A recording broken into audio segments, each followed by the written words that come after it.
Okay, I understand that I say the previous question, which is this part A, is a little bit hard to show, but I do want to try to prove that my method works. Okay. So same thing, I draw the graph, but this time, something a little bit off. When t is, oh, this color sucks, never mind. There we go. When t is 0 to 5, it's at 1. Then when t is more than 5, it becomes 0. So essentially there is a step down, okay? And this is t, and this is ft. Alright? So how do I get my function?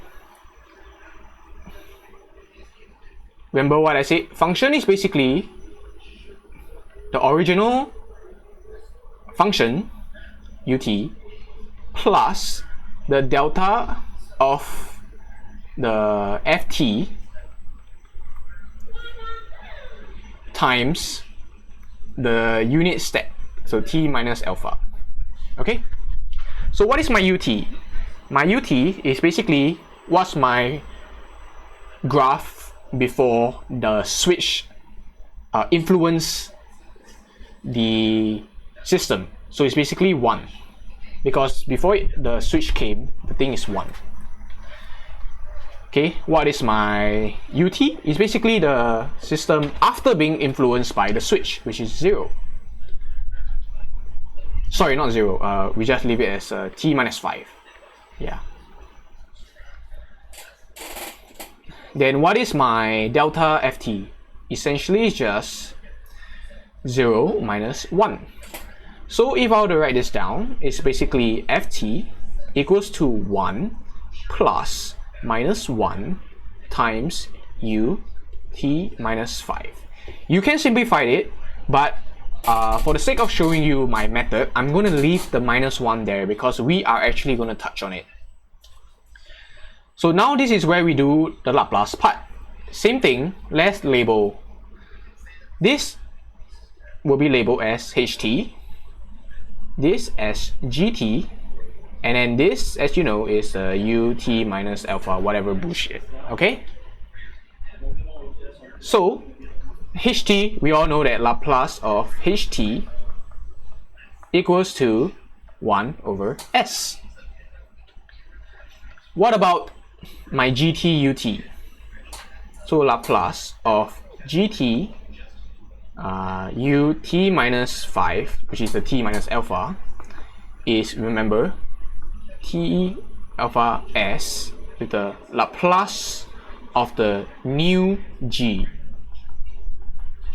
Okay?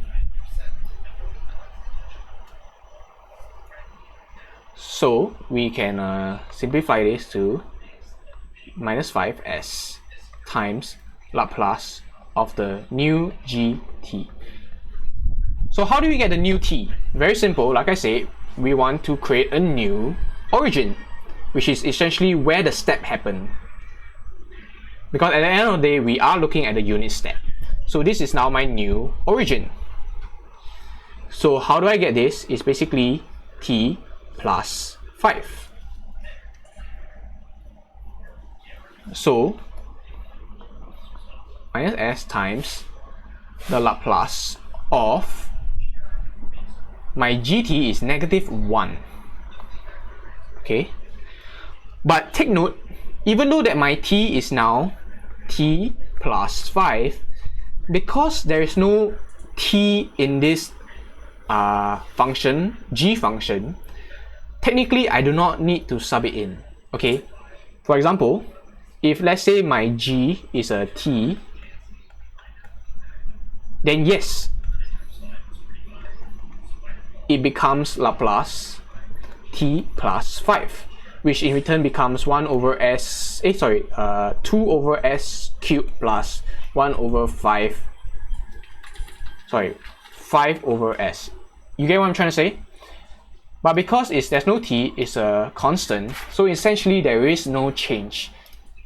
Technically we are changing it, but because there's no t, there is no change. So it becomes minus 5 times negative 1 over s.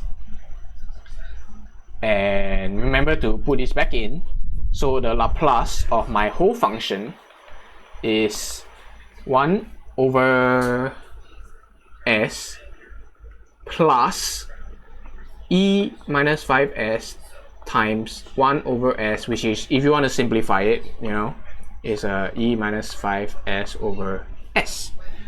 Oh my god, I actually solved it. There we go, boys.